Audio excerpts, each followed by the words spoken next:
The following live presentation was recorded at a conference sponsored by FAIR, the Foundation for Apologetic Information and Research. The views expressed by the presenter should not be construed as official doctrine of The Church of Jesus Christ of Latter-day Saints, nor do they necessarily represent the official opinions of FAIR. For further information, please visit the FAIR website at www.fairlds.org. We hope you enjoy this presentation. Dan Peterson traditionally has always closed our FAIR conference, and so once again we have Dan Peterson here in his PhD in Near Eastern Studies and Cultures from UCLA. Dr. Peterson is currently a professor of Islamic Studies and Arabic at Brigham Young University in Provo, Utah. At BYU's Neal A. Maxwell Institute for Religious Studies, he serves as chief editor for the Farms Review and supervisory editor for the Middle Eastern Text Initiative. There's more in his bio, but I'm sure that you'll get to know Dan by his talk, so I'd like to introduce my friend, Dan Peterson.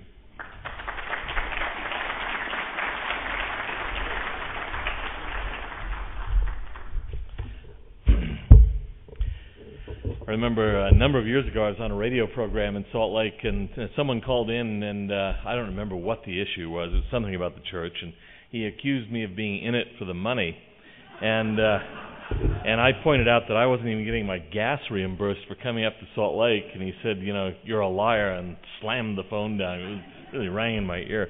But it's true. I mean, it's not that we're so generous. Some of us were stupid, I guess, but anyway, not making a lot of money at this. Maybe my wife's getting the checks. I don't know. I would like, before I start, to congratulate Tanya Spackman on receiving that award. It is absolutely well deserved. I mean, the Mormon Scholars Testify website is a marvelous thing, and most of the credit for it goes to her. She's been amazing, and I was delighted to see her receive that award, the John Taylor Award.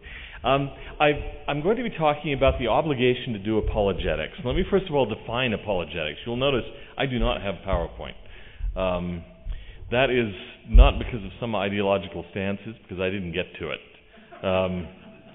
But anyway, well, you can make of that what you will. Apologetics, what is it? Apologetics, I still run into people who are troubled by the word apologetics. They don't like it. They think that it's some sort of science of going around saying, I'm sorry.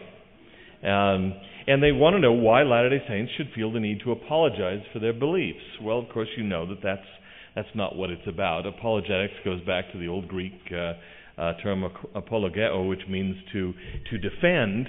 I mean, if you've ever read anything of Plato or Socrates, you know that there's a famous document called the Apology of Socrates. And if you've read it, you know that he's not saying, I'm sorry.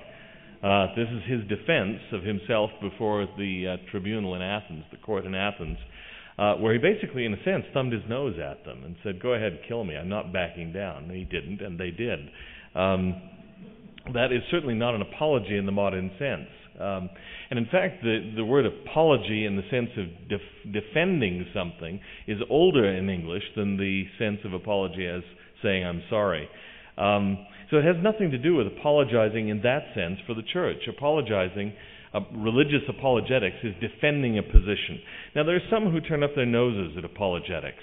I've encountered this a lot from critics of the church particularly. You expect it from them, I suppose. They say apologetics is not concerned with truth. Apologetics is intrinsically dishonest. Apologetics is not real scholarship. But this is a fundamental misunderstanding. Apologetics, like any other form of reasoning from evidence, can be either good or bad. It can be well done or badly done. It can be honestly done or dishonestly done. And the way that you evaluate it is by looking at the evidence and the quality of the reasoning that's used in it.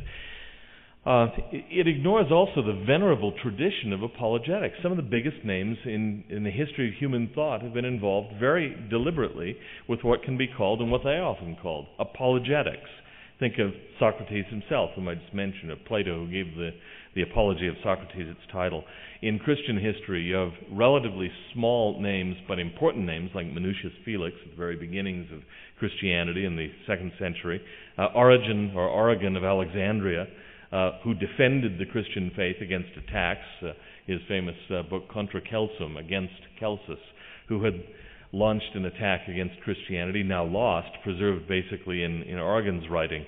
In the Islamic tradition, some of the biggest names ever, Al-Ghazali, Ibn Rushd, were involved in defenses of their positions or of positions they wanted to advocate for Islam. Again, back to the Christian tradition, Thomas Aquinas.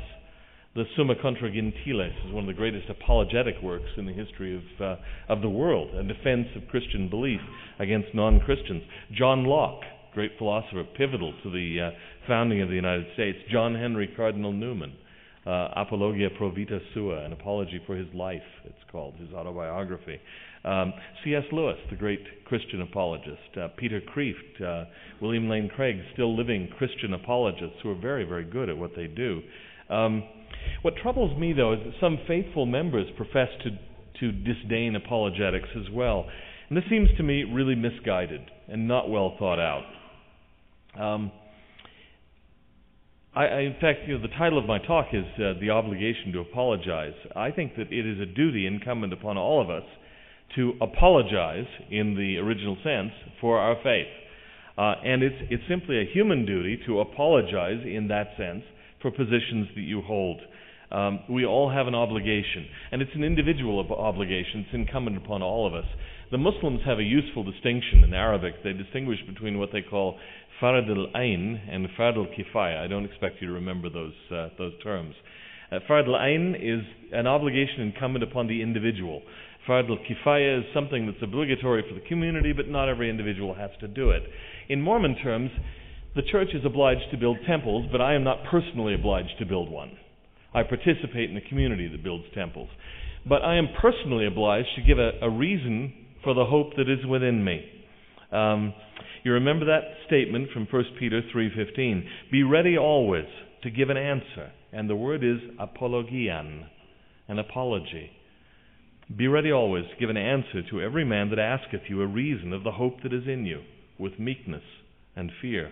Or to give it a more modern translation, always be prepared to give an answer to everyone who asks you, to give the reason for the hope that you have, but do this with gentleness and respect. Now there's a passage from Austin Farrer that in which he spoke about C.S. Lewis that has already been quoted in this conference and has become, for some of us affiliated with the Maxwell Institute, a kind of unofficial mantra or a motto. And I'll repeat it for you. I think it's worth hearing because I think it's a profound statement. He says, though argument does not create conviction, the lack of it destroys belief. What seems to be proved may not be embraced, but what no one shows the ability to defend is quickly abandoned. Rational argument does not create belief, but it maintains a climate in which belief may flourish. Now, I think that's a really important thing to understand.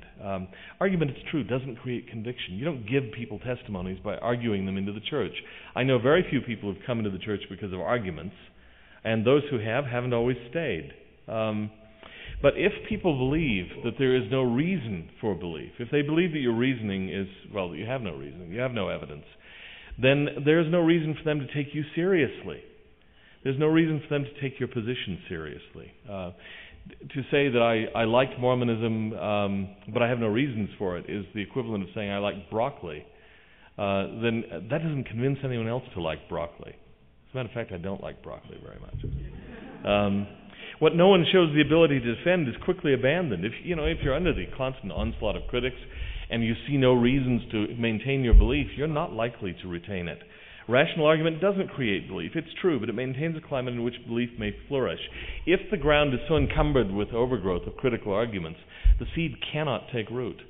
It's the duty of apologists, in that sense, to clear the ground, to make it possible for the seed to grow. And that is essential, and it is a duty. In fact, we all do it, unless we're catatonic or completely asocial. It isn't considered proper response when someone says, well, why do you hold the view that you do? To respond, because. Well, why do you prefer this candidate over that one? I just do. That's not good interaction. That's not good reasoning. But the minute you start to say, I support candidate X over candidate Y because, then you're engaging in a kind of apologetic. And it doesn't matter which position you take. As long as you have a position and you advance reasons for it, you are engaging in apologetics. To say, I disdain apologetics is to say, I'm a blithering idiot, frankly. I don't know what I'm saying. Because the person presumably will proceed to give you reasons for why he disdains apologetics. In doing so, he's engaging in apologetic for his position against apologetics. Do you see what I'm saying? You cannot not do this unless you simply refuse to communicate. That's also an option, I suppose. Just shut up. But the minute you're going to start stating positions and saying why you hold them, you're engaged in apologetics, and to say that you don't believe in apologetics is wrong and self-contradictory. It's like Lewis said at one point, C.S. Lewis, who said, look, everybody's doing philosophy. You can say, I don't believe in philosophy. The only question is, are you going to do it well or ill? We're always, all the time, reasoning about things like what is good, what is bad. Is there a God? Is there not a God? What are the proper grounds for believing there's a God? Things like that. We do it all the time. The only question is, you're doing it well or are you not doing it well? But you can't not do it unless you don't think. Okay? So we give reasons, and we always do. When the church sends missionaries out, we are not sent out mostly to argue people into the church. We're not. But we are instructed to try to give reasons for what we believe. When someone asks, well, what is the basis for your belief that God has a body? It's not appropriate to say, 'cause. It's appropriate to say, well, look at this scripture, look at this passage. These are things that, we don't argue people into it. We do supply reasons, don't we? That's apologetics. It may not be very sophisticated apologetics, but it's apologetics of a kind. We do give reasons. The church's missionary program gives reasons, instructs the missionaries on reasons to give. We do it all the time. You can't not do it. Now, I want to distinguish between, and I'm going to be repeating myself a little bit, I'm going to be repeating a little bit of what Gary Lawrence said earlier this morning. I was most irritated as I listened to him to hear several of my points. But I guess it doesn't hurt to reiterate them. I want to talk about positive apologetics. I've spoken about it before. Defense is necessary. It's necessary on a football team. It's necessary on a baseball team. A great hitter who can't catch a baseball isn't going to make it in the major leagues. People always look at infielders and want to know, well, what's his batting average? But also, can he field a ball? You have to put a defense out on the field as well as an offense. It won't do to score points and then just basically abandon the field and let them score. You're not likely to win that way. So we have to do both. It's necessary to do both. And you see that in the Old Testament, a passage that I love from the 4th chapter of Nehemiah, where the Israelites have gone back to the Holy Land to rebuild the temple after the Babylonian captivity. And there are people who oppose them there in Jerusalem. And Nehemiah records this in the book of Nehemiah. It came to pass from that time forth that the half of my servants wrought in the work, and the other half of them held both the spears, the shields, and the bows, and the habergeons, and the rulers were behind all the house of Judah. So the rulers are standing behind this armed row, directing the work. They which builded on the wall, and they that bare burdens, with those that laded, every one with one of his hands wrought in the work, and with the other hand held a weapon. For the builders, everyone had his sword guided by his side, and so builded. Fact is, they're building the temple, but they're also having to defend themselves against attack. So it is necessary to do both. It's necessary both to advocate the gospel and to defend it against attack. But it's important, it seems to me, to do the positive work as well as the negative work, to do affirmative apologetics, if you will, to show how a worldview can satisfy, inspire, fulfill. We just heard a marvelous presentation on that, a feminist defense of the gospel of Jesus Christ. I think of someone like C.S. Lewis again, who not only argued for Christianity and countered criticisms, but to a large extent devoted his life to expressing, in his case, often in fiction, what it was that he found attractive about Christianity, about the Christian worldview. And he's had enormous impact because of that. Well, for many people, Mormonism isn't what William James would call a live option. James talked about how there's some things that for most people are just not live options. You just can't believe them. You can't muster even the interest of finding out if they're true. For me, for example, the idea that the earth is flat is not a live option. I'm not going to pray about it. I'm not going to investigate the question. I'm reasonably confident the earth is in the form of a globe. But there are other things out there that are live options, where you really wonder, is this true, is this not? We've got to make Mormonism a live option for more people than those for whom it is now. And I think Gary Lawrence gave a marvelous presentation today. For a lot of people that just don't know much about us, we're not very interesting. I remember once years ago, I was in Graz, Austria, and I was there with a group of people actually, and they all took off and went home, and we'd had a conference there. I couldn't get a flight back to Israel. I was living in Israel at the time, and I had to stay there for a couple of days to make my connection. I ended up spending time with this rabbi from the United States who was a professor at Emory University. And we sat down one night, and he raised the question, something about the church, I don't remember what. And I said something about the problem of staffing new units, that we were having a really hard time dealing with growth in places like Latin America. And he said, "Really? Are you kidding?" He said, "You're growing?" And I said, "Yeah." And he said, "Well, I don't mean to be insulting, but why?"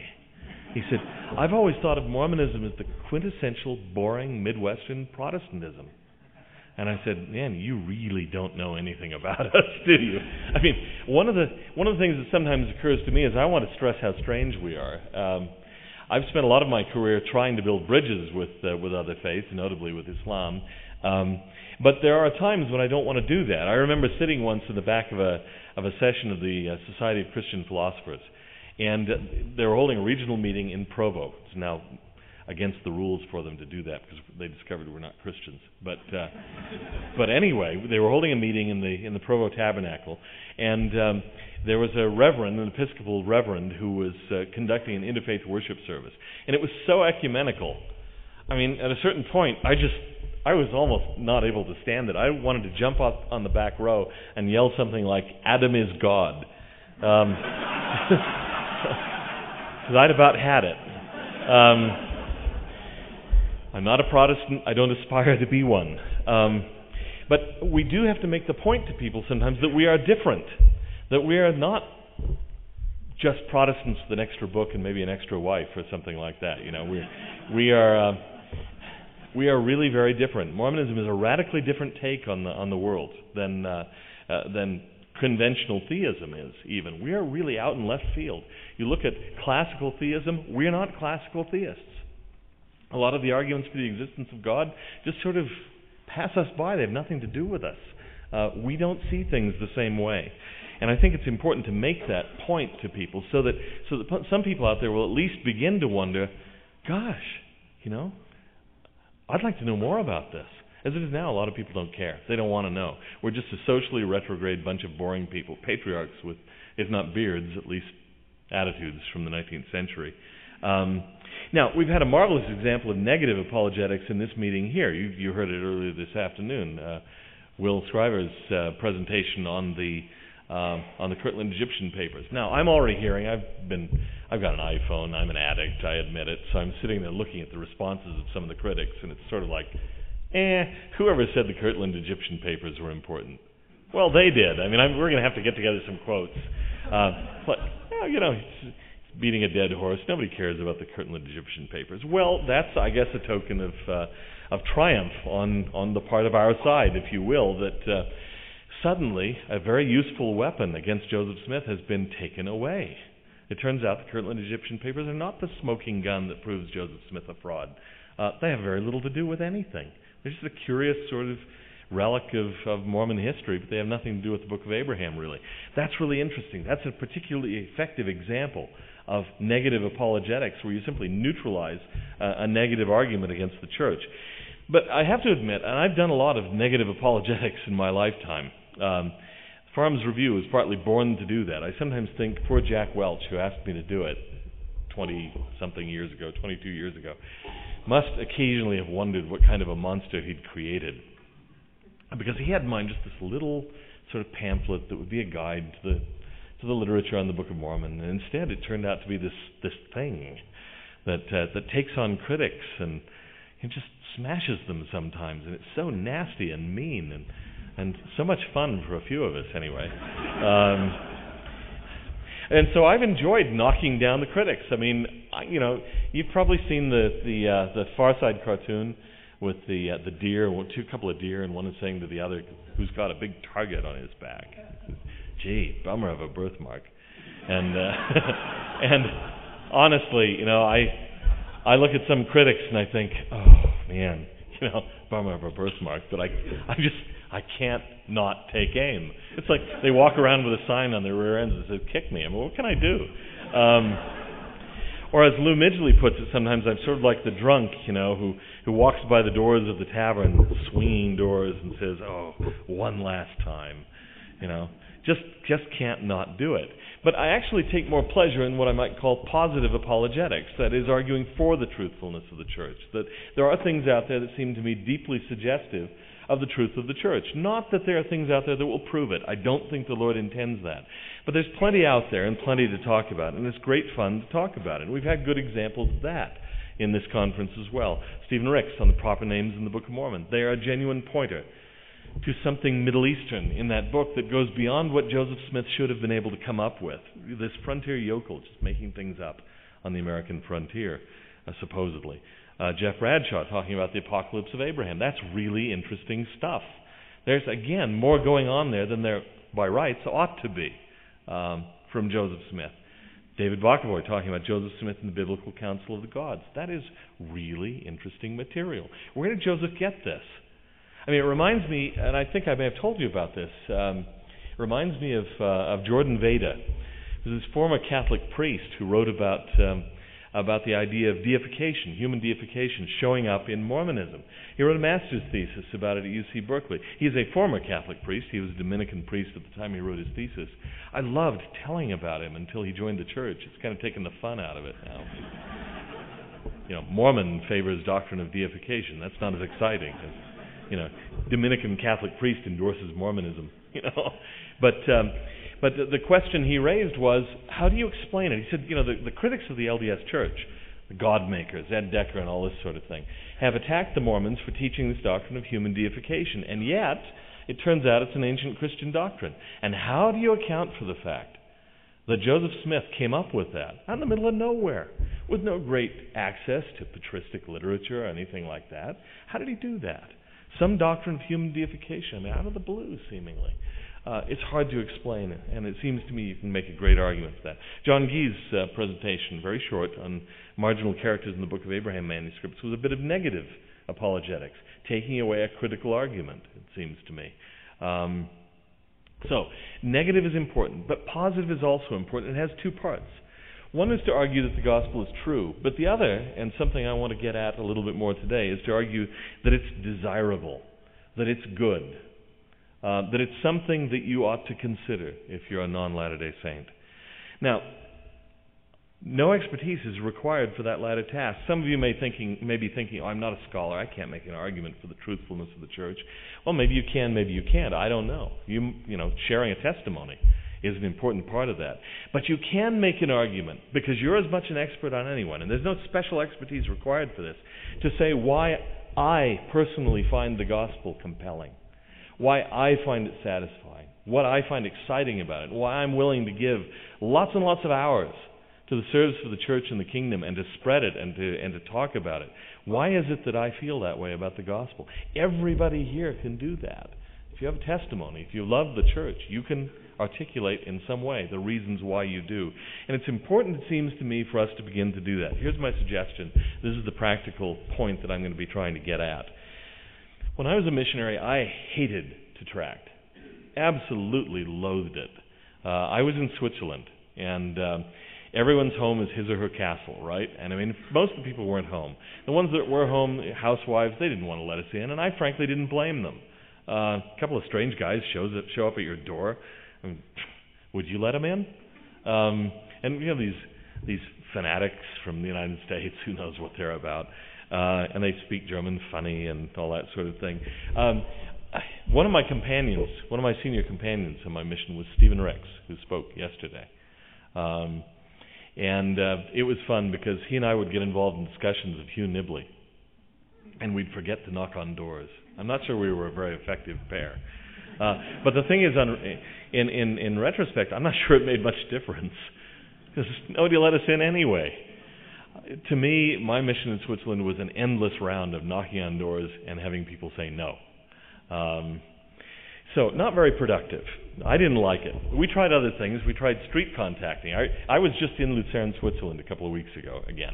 And I've been there a lot of times, but I still can remember, we were right on the spot where I used to stand right around the lake of the Vierwaldstättersee, the lake of the four forest cantons, and where we would try to waylay people walking past and give them pamphlets. I hated that even more than tracting, because I thought, how do you feel about some idiot coming up to you? You're just minding your own business, walking along the lake, and some lunatic from America comes up and tries to force religious literature on you? I wouldn't have liked that either.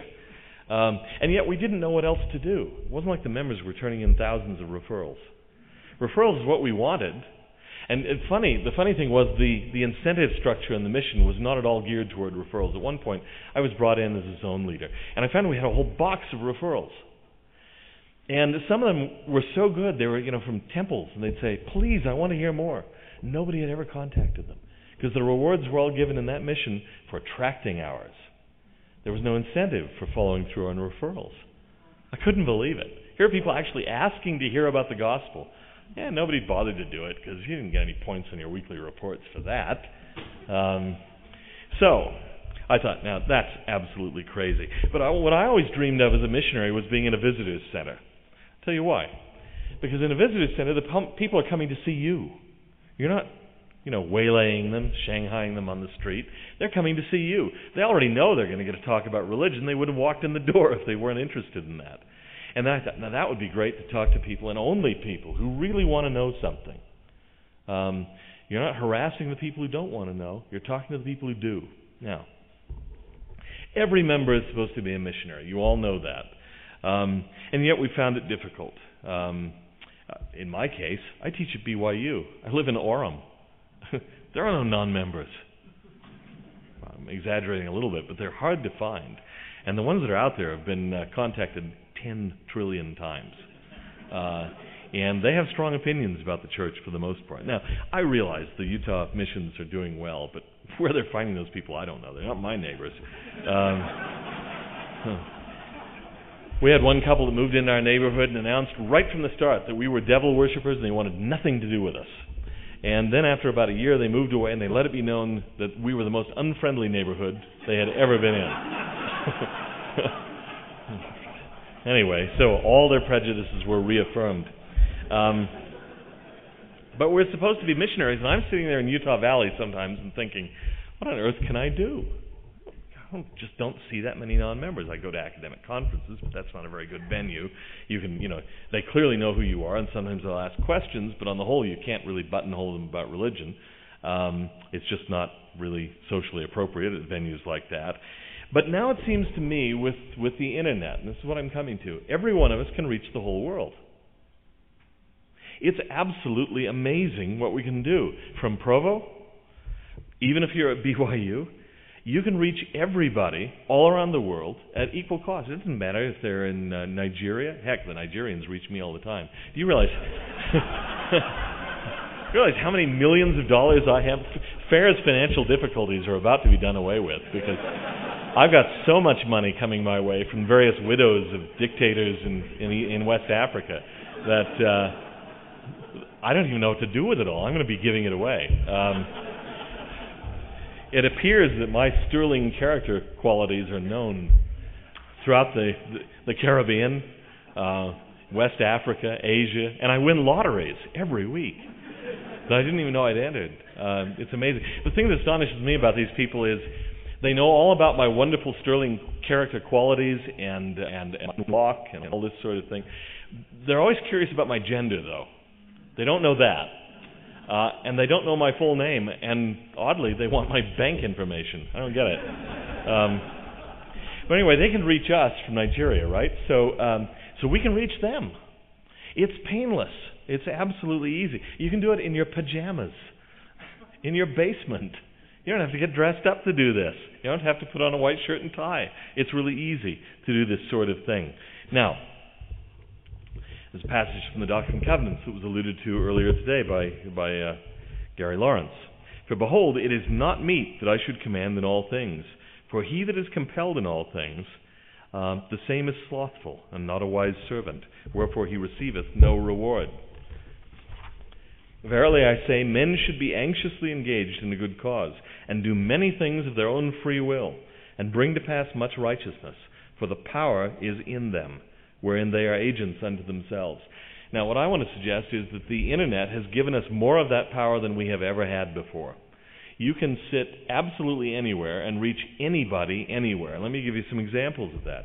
I may have mentioned this before, I don't recall. I have only 3 stories that I circulate mercilessly. This is one of them. A number of years ago, I was invited to go over to the Islamic Republic of Iran as a guest of the regime there. Really interesting experience in a whole lot of ways. But one of the people I was with was a former Baha'i, now Catholic. But he had established a Baha'i website before he had left the Baha'i faith. And the Baha'is are persecuted in Iran. Well, we had been given an internet cafe that we could kind of work at to maintain contact with our families back home. They treated us very well on this little expedition.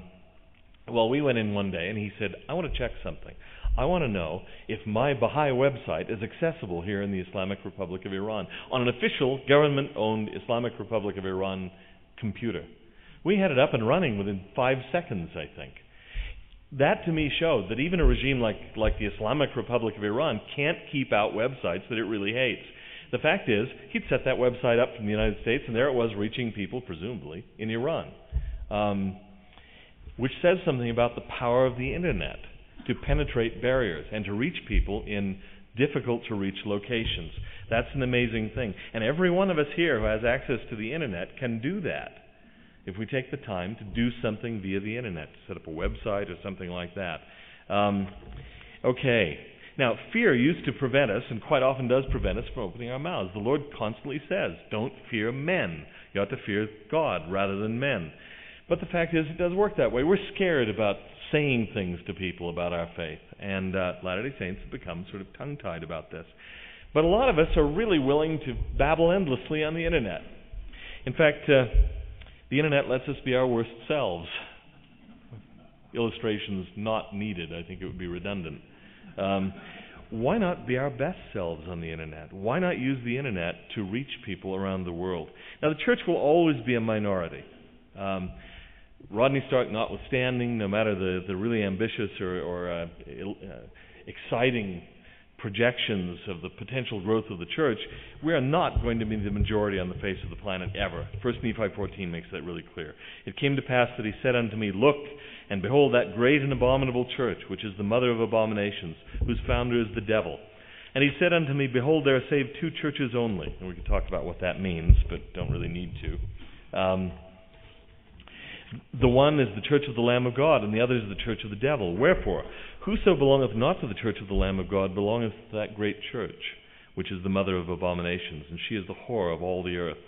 And it came to pass that I looked and beheld the whore of all the earth, and she sat upon many waters, and she had dominion over all the earth among all nations, kindreds, tongues, and people.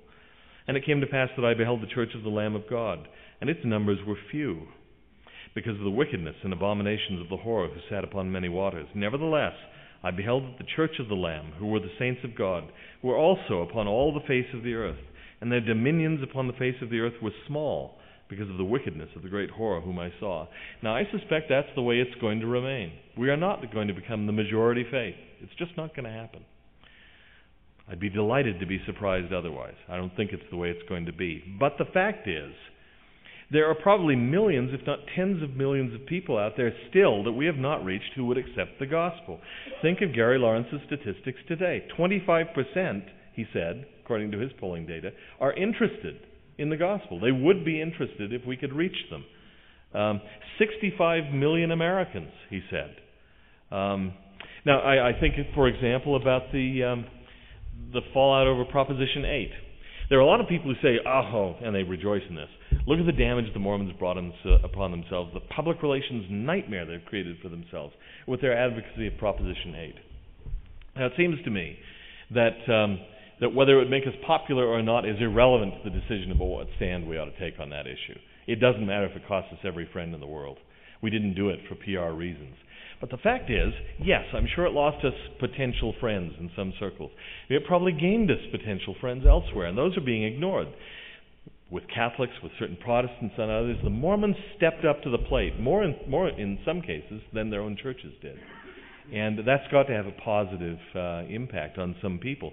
So we should not count this as a total loss. The question is to find those people. Does everyone like us? No. Will they ever all like us? No. If they ever all liked us, I would be deeply, deeply worried. That has never been the heritage of the saints. But that there are people out there to whom we can speak, I have every confidence. And there are lots of them, but we're not reaching them. Doctrine and Covenants 123:12, already quoted today. For there are many yet on the earth, among all sects, parties, and denominations, who are blinded by the subtle craftiness of men, whereby they lie in wait to deceive, and who are only kept from the truth, because they know not where to find it. So the question is, how to reach these people efficiently?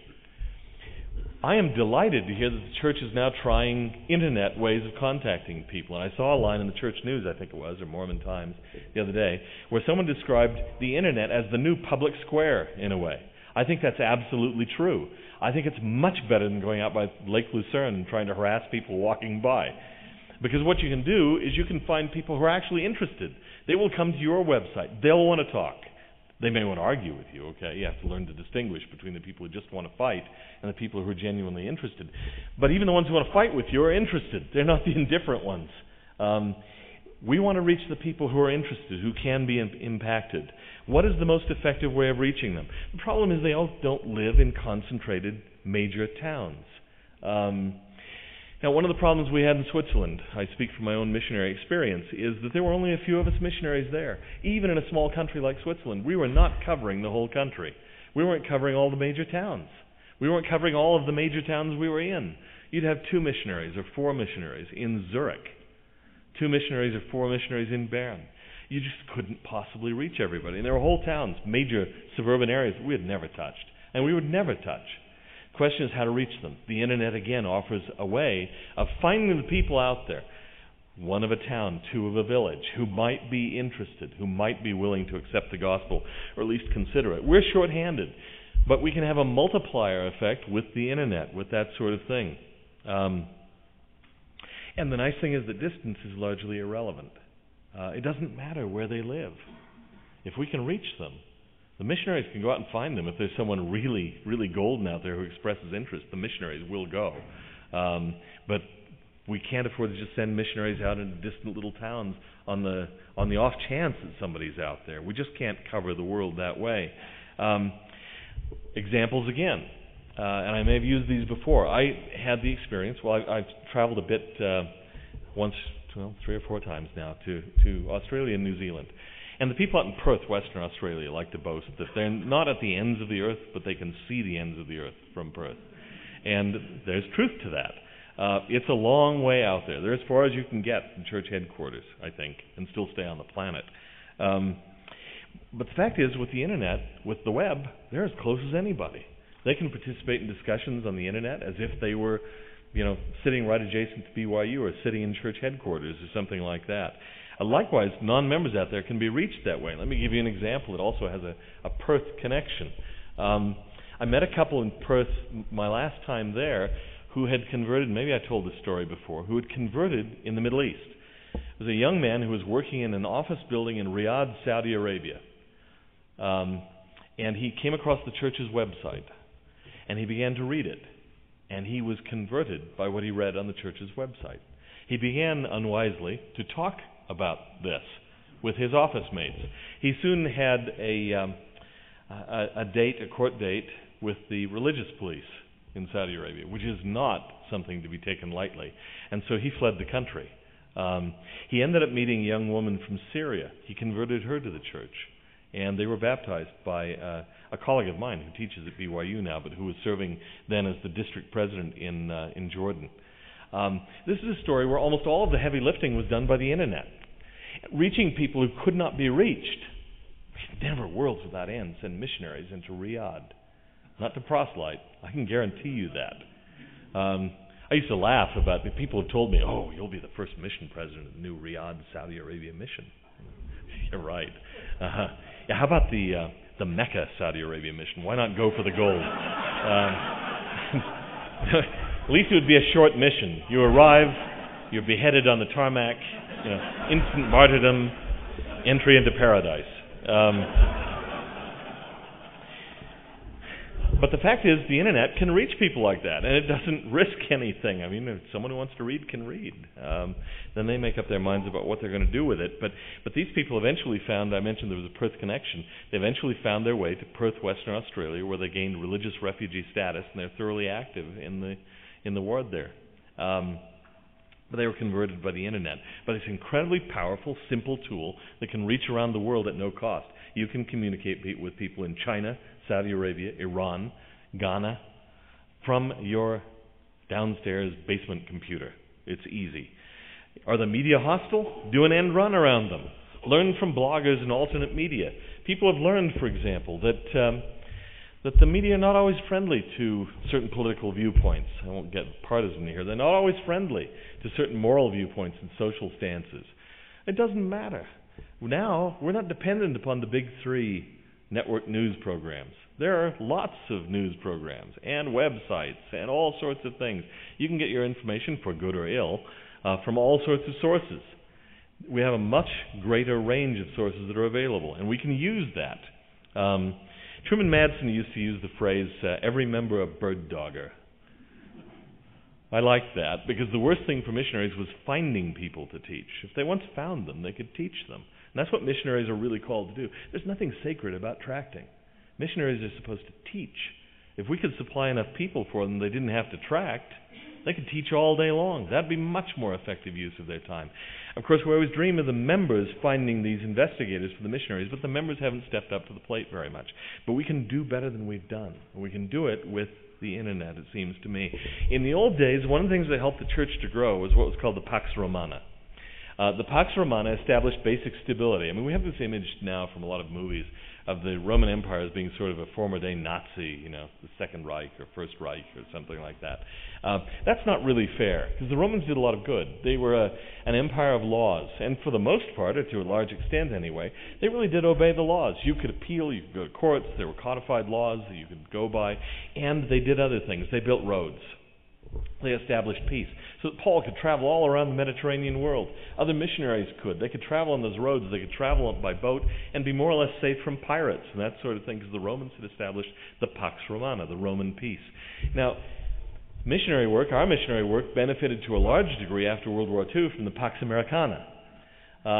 We could get into places we hadn't previously entered, Japan, for example, Germany, and so on. And there was more or less peace. And America had a certain amount of prestige. We could do a lot based on it. And the American way of life attracted people. I think that may have run its course. America is not so in as it once was. Go to Europe and tell people that you're an American. It does not always receive gushes of approval. So still, there are good things about this. And the new Roman road, it seems to me, is the internet. The internet, which makes it painless to travel all around the world, virtually. So we need to use it. We need to use it as the early Christians used the Pax Romana and the Roman roads. And everybody can contribute to this. Personal statements, personal creativity. Every one of you is capable of reaching somebody out there that no one else could reach. There are people out there who want to hear the gospel in their language, in their terms, in their own way. And it may be that I can't reach them, but you can. And so what we need is as many people as we can get out there. I have this vision of thousands of people out there looking on the internet, setting up websites, doing things to direct people to the church. Here's a story I love to tell, one of my other two stories. And I've probably told this one here before, but it's all right, because I don't remember it, so maybe you don't. There was a lady that I met on my mission. I was working in the mission home at the end of my mission, and I think she lived out in Biel or someplace like that, out in the northwest of Switzerland. And I'd never worked in that area. And I went out, and for some reason, I can't remember what, and I ended up talking with her for a few minutes. I don't think it was more than 10 minutes. We shot the breeze. I remember nothing about it, except literally the weather came up at one point. She had been an investigator of the church for 7 years. She was baptized the following week. And she said that it was the conversation with me that did it. Now, I would love to take credit for that one, but for the life of me, when I heard about it, I thought, what? We hadn't said anything. I don't know what it was. Now, there were lots of people on my mission that I talked with where I thought, I am so eloquent. I am so persuasive. How can they possibly not accept the gospel? None of those people, not one of them, ever accepted the gospel. And this lady I shoot the breeze with for a few minutes falls into the flood after 7 years. I have no idea what went on. But the point of this, what I like to always tell people, what I would tell missionaries when I was sending them out for my ward, was you don't know what it is that's going to reach somebody. Your job is to work. And you may touch somebody that absolutely nobody else could. And you may not be able to know why or how it worked. It's the Spirit. But you have to do the work to be able to make that possible. So we need to have as many people out there as we can trying to convey their sense of their love of the gospel. Not just arguing for it, but why they love it. Doctrine and Covenants, section 1. Wherefore I, the Lord, knowing the calamity which should come upon the inhabitants of the earth, called upon my servant Joseph Smith Jr., and spake unto him from heaven, and gave him commandments. And also gave commandments to others, and that includes all of us here, that they should proclaim these things unto the world, and all this, that it might be fulfilled which was written by the prophets. The weak things of the world shall come forth and break down the mighty and strong ones, that man should not counsel his fellow man, neither trust in the arm of flesh, but that every man, every woman, might speak in the name of God the Lord, even the Savior of the world, that faith also might increase in the earth, that mine everlasting covenant might be established, that the fullness of my gospel might be proclaimed by the weak and the simple unto the ends of the world and before kings and rulers. Behold, I am God, and have spoken it. These commandments are of me, and were given unto my servants in their weakness, after the manner of their language, that they might come to understanding. There's so much we can do, and I don't presume to have all the ideas, or even many of them. I don't know that I have many good ideas, but I know lots of people who do. There are online films. There's YouTube. There are these, the Mormon messages. If you could just get people to watch those. Church materials. You've seen these things like Why Mormons Build Temples? Wonderful little video that the church did a while back. Or Elder Holland's None Was With Him, this powerful testimony of the atonement. That's available. The church is doing wonderful things with the media, putting these messages up online. And they're being watched by a lot of people, but not yet by enough. And if we can provide the hooks to get people to watch those things, we don't have to be eloquent ourselves. We just need to get people and direct them to the church. We can link them to Mormon.org. The wonderful testimonies that are available there. We have to make the gospel beautiful, attractive, not to talk ourselves into it or to convince others to buy into it as wishful thinking, but because those who don't find it attractive won't ever give it serious consideration. They have to know why a Latter-day Saint can love the gospel, love the church. It might be a different thing for you than for somebody else. It might be, I was talking with Craig Foster the other day, his passionate love for the work for the dead, the spirit of Elijah. This is wonderful stuff, and it will speak to a lot of people. It might be the idea of salvation for the dead. It might be the idea of eternal progression. Any number of things that I could point to as things I love about the gospel and wish other people understood. We're not just boring Protestants.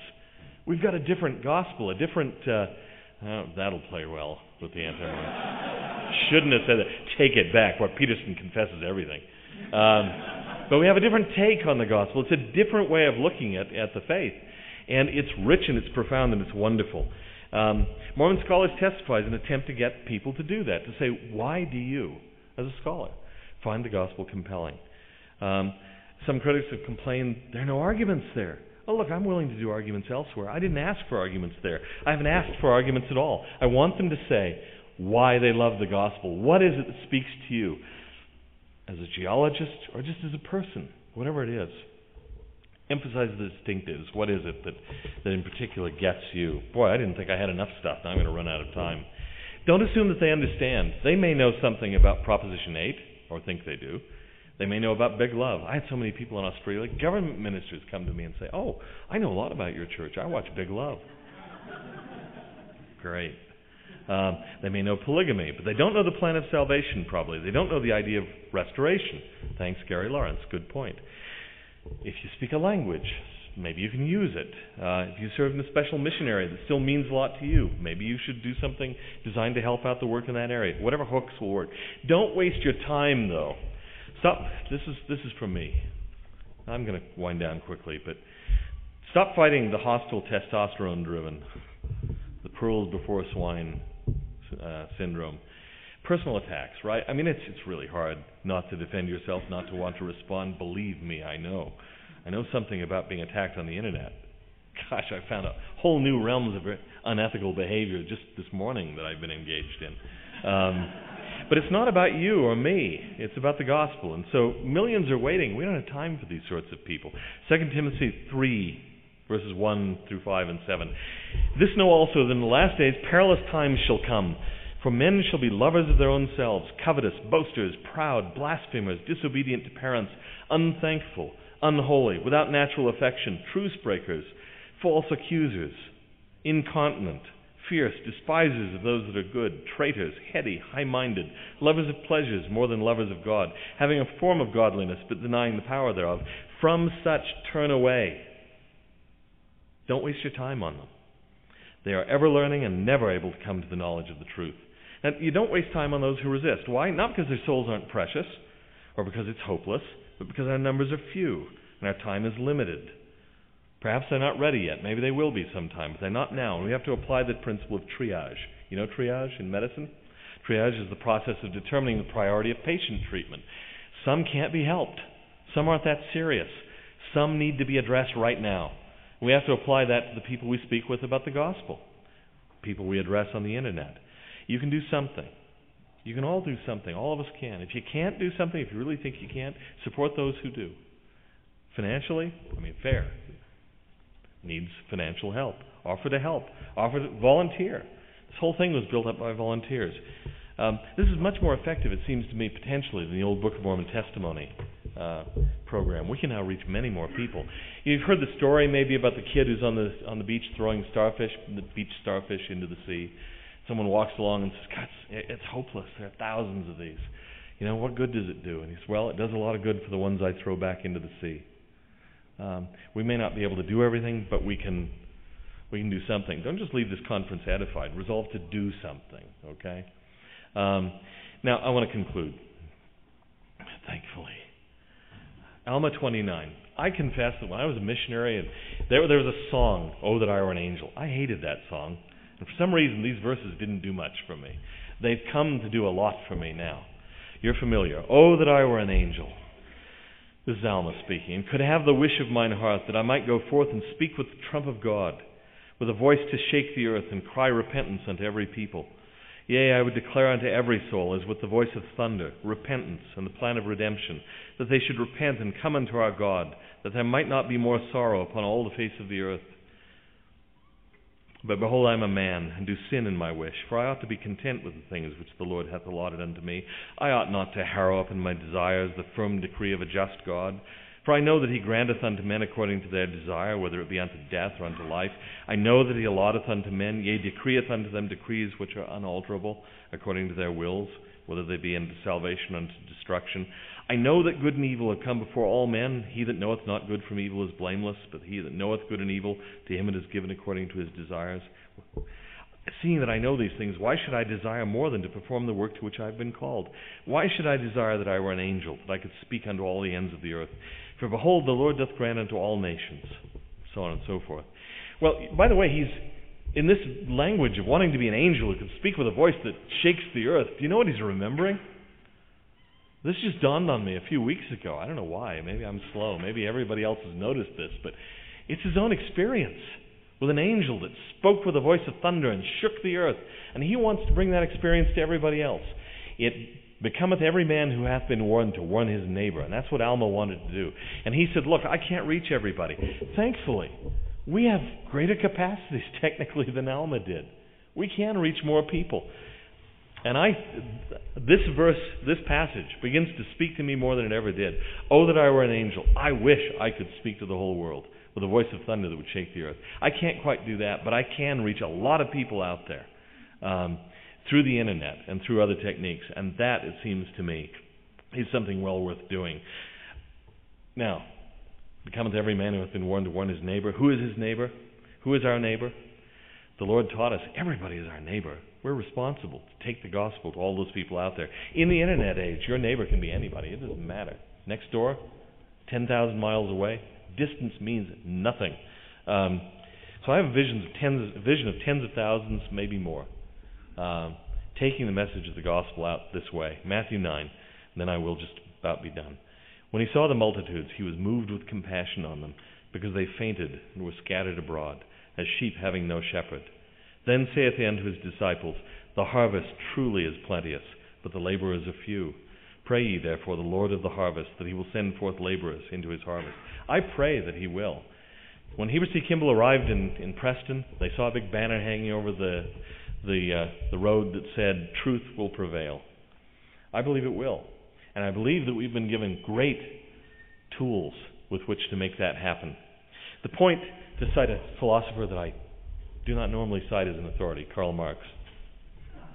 The point is not to understand the world, the point is to change it. Now, I think Karl Marx would have done some good if he'd tried a little harder to understand it, but accurately. But nevertheless, I see his point. It's not enough to have a theoretical knowledge. We've got to go out and do something. Faith without works is dead, as we often say.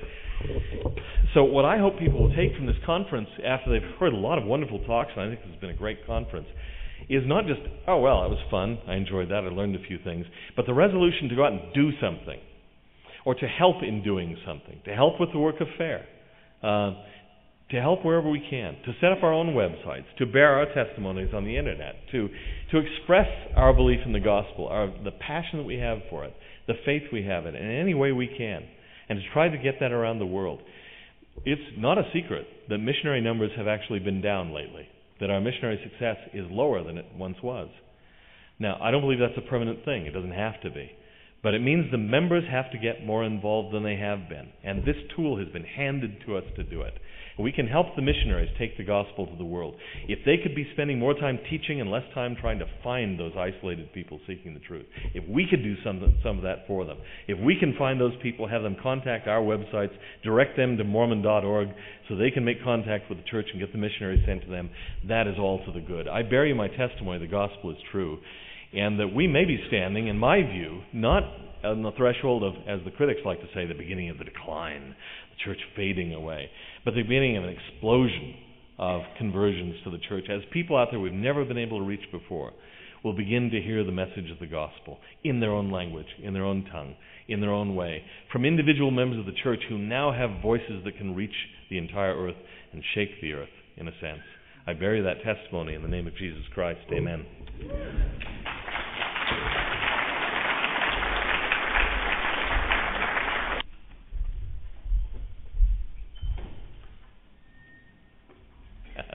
Yeah, this is a real problem. Apologetics or arguogetics. I try to start conversations, but people start arguing right away. Can't even get to apologetics, your thoughts. Yeah, that's a real problem. We've all experienced that. It's really hard not to engage that sort of thing. Sometimes you have to sometimes be able to distinguish between people who simply want to argue and people who really want to know. And I know that there are critics of the church out there who make it their business to go on, and converse with missionaries online and try to trip them up and that sort of thing. You need to discover very quickly that this is not someone you need to waste your time with.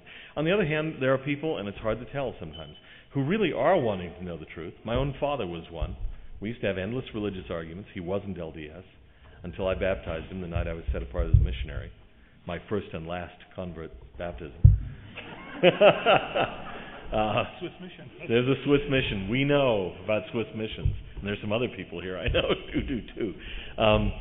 But his arguments really indicated a desire for the truth. He wanted to know. He wanted to understand. He had genuine objections, and to the extent they could be overcome, he was willing to listen. So you have to, that's the first thing, is to be able to discriminate between people who just want to fight. And that's not worth your time.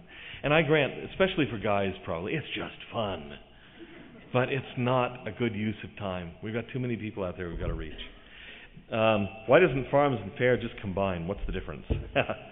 Well, my presence here is some indicator of the fact that we get along reasonably well. We have different functions. Farms, now the Maxwell Institute, more than anything, is increasingly moving in the direction, as it should, I suppose, because it's part of a university, of research and that sort of thing. Less so getting down in the trenches and slugging it out with critics and that sort of thing, or even overt proselytizing. It's just not what the Maxwell Institute is supposed to do. Although I like to think that we provide materials that can be used for that sort of thing in many cases. But you had a number of speakers here, Matt Roper, Royal Scouts, and who else? Anyway, people who've written for the Maxwell Institute. John Gee, yeah. And so there's a nice symbiotic relationship here, and I think that should continue. It would be hard for us to combine because FAIR is really private, and Farms Maxwell Institute is now an official part of the university and so on. So, but I don't think that really hinders us very much, because we have friendly communications. I know Scott has been there to talk to the director of the Maxwell Institute, and the door is always open, and we're happy to collaborate. Some Christian churches are using a member missionary program where they are screened for good apologetics. Then they can log on to a website and answer questions about the Christian faith from others. Does the church have such ideas to use member missionary apologists? Not that I know of. And, that has never been a policy of the church to screen people for knowledge. We send out missionaries who are monumentally ignorant all the time. But the fact is, the hand cannot say to the foot, I have no need of thee, and we all have different functions. But people who have a gift for this sort of thing or an interest in this sort of thing, I hope they will become involved. I mean, the Ask the Apologist function on the FAIR website is a really useful thing that way, and the Wikipedia and so on. There are all sorts of areas where people who have special interest in Mormon history, the scriptures, LDS doctrine, ancient studies, and so on, can be of special use. I am confounded on how to approach atheists versus people who already believe in God or Christ. Suggestions.